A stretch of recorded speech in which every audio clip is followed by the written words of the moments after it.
Hey everyone, my name is Matt and welcome back to Cobb Hill Farms. Let's go check on the cattle and see how their first week out on pasture went.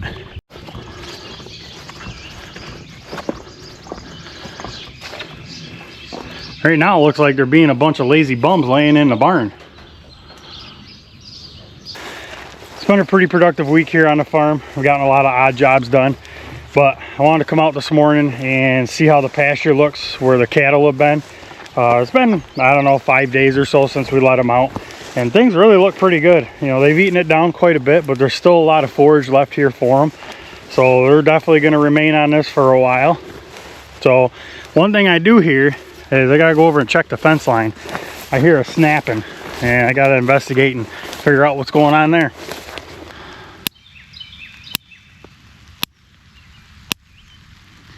I don't know if you can see that or not, but the wire going that way is arcing through the plastic tube. So I guess we're going to head back to the barn, unplug the fencer, and I think I got a little different fix that I'm going to use for this. If you remember from the video of putting this fence line up, I said I don't like using those rubber tubes around steel T-posts like that, and that's why, because it doesn't take long for a hole to get wore through them, and the next thing you know, she's arcing through like that. So we're going to see what we can do to fix it.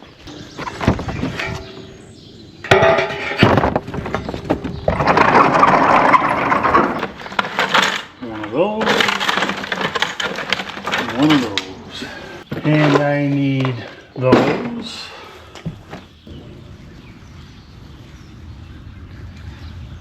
Let's start with this one, see if we can find anything wrong here. Yep, there's a hole wore in it. So instead of trying to get this mess straightened out, I think I'm just gonna put that on there. Just slide this insulator tube back kind of out of the way. I'll pull my wire tight.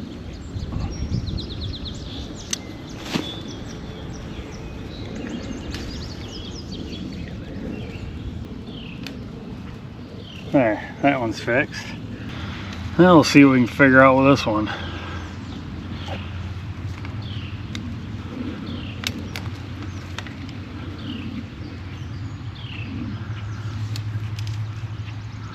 This one seems to be okay, but I still don't feel like I trust it, so I'm just going to slide that out of the way. Now,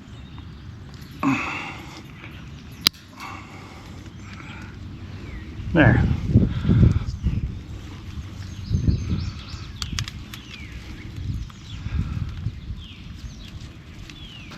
And we'll double this back around, hook this back up.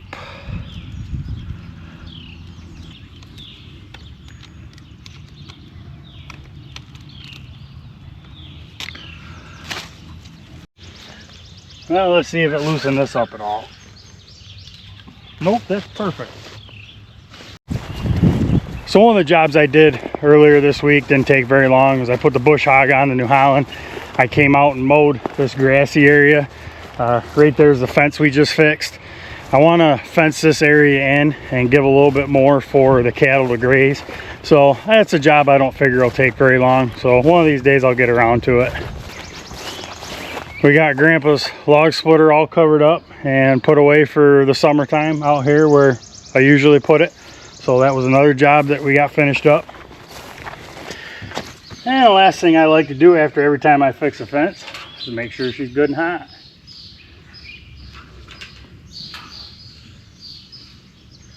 $7,000 volts or better. Well, look at what the big brown truck brought us today. The clutch for the 460 arrived. We got a new clutch disc. See the difference between the old and the new? This one has clutch lining all the way around both sides versus just having the 4 buttons.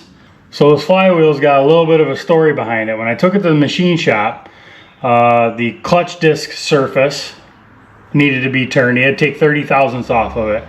According to his specs, it had already had 30 thousandths taken off of it at one time. So there was a total of 60 thousandths taken off. This has a recessed clutch essentially. So basically the clutch disc recesses down inside the flywheel as opposed to having a flat flywheel and then having a raised pressure plate. So when you machine this surface here to compensate for the lack of material you're taking off, you also have to machine this surface here to keep your tolerance between the pressure plate and the flywheel the same. Well, according to what he found, they did not, whenever it was machined last, they did not take the material off of this side. So the whole time this thing has been running essentially with the clutch on the loose side. So no wonder it slipped over time. So he ended up having to take probably roughly around 60 thousandths off of this ridge here in order to get the pressure plate to seat properly and to be at the proper depth. So first thing we gotta do is put the clutch plate in. I did fit this to the input shaft of the transmission just to make sure the spline count and everything was right, and it is. So that's all good to go. I did also fit the pressure plate, so we know that's good.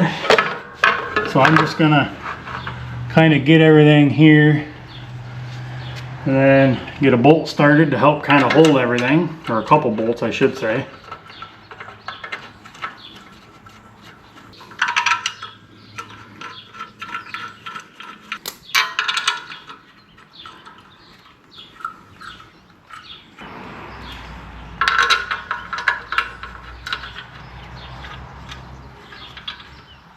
Well, I got the pressure plate installed. Bolts are torqued to spec. I did not use a clutch alignment tool on this. I don't have one that fits this. So I've actually just eyeballed it. I've actually had pretty good luck in the past doing that. I just looked through the center hole and kind of eyeball the center hub of the clutch disc with the pilot bearing or bushing or whatever's in there. So we're going to see how it goes together.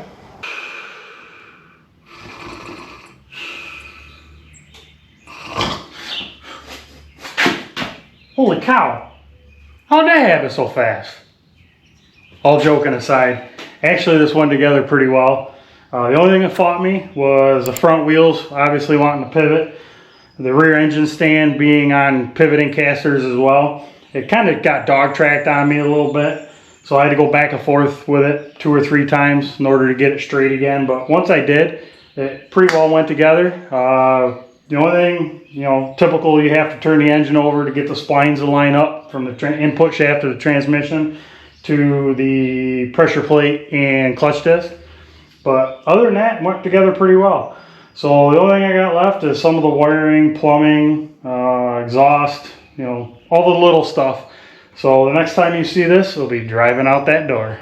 Okay, so I might have lied a little bit, but we're this close to getting it ready to drive out the door. I actually fired it up before I put all the tin work on. Moved it back and forth, turned the steering wheel, made sure the power steering worked. Everything was good. Clutch feels really good. I got my clutch and my torque amplifier adjustments all done. I started out with the clutch free play. Book says anywhere from 1 5/16 to 1 9/16. I set it for 1.5 inches, so we're good there. And then I went through and made sure my adjustment for the torque amplifier rod was correct. Did that, and then this short little rod between the torque amplifier and the clutch, got that set the way it ought to be, and everything feels good there. So the only thing I really have left to do is check the hydraulic oil on this, make sure that's where it needs to be. So that's what we're going to do now. So to check the hydraulic oil on these, they give you a fancy dancy little check plug over here on the left hand side of the transmission housing. Well, it didn't come running out the hole, so I'm going to use my IH approved transmission oil dipstick. And we're a little bit low, so I think I'm going to top it off. So underneath these 2 hydraulic hoses, which I think I can pull out of the way somewhat, is a 3-bolt cover. I got to get that cover off of there, then that's where you put the hydraulic oil in. First thing I got to do is clean all the debris off from around it.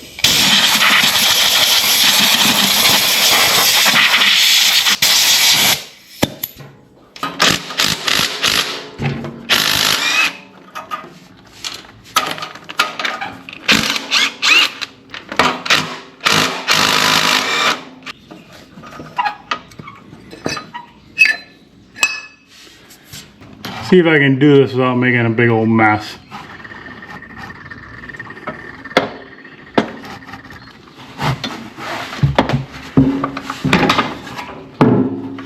Well, looks like I gotta do the last little bit with my trusty funnel.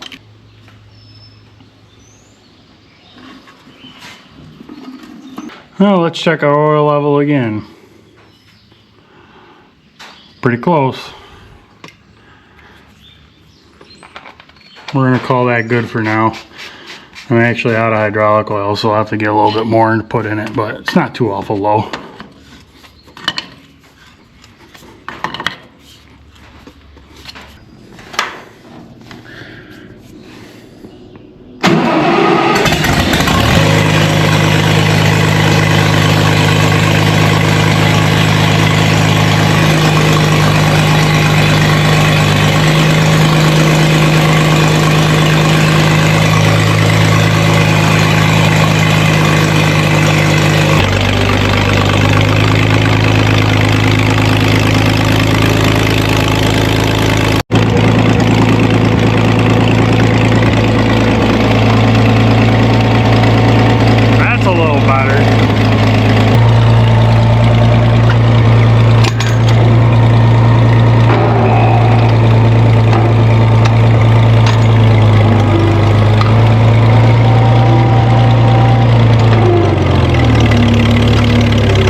Slippy clutch.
Take a walk over and see how the not so little pork chops are doing.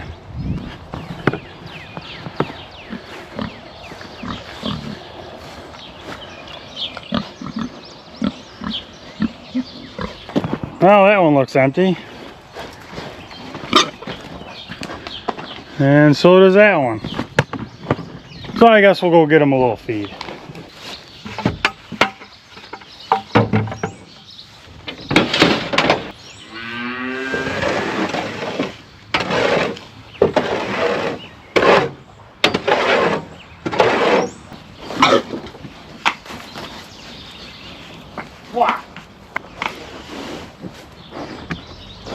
Come on, leave the GoPro alone.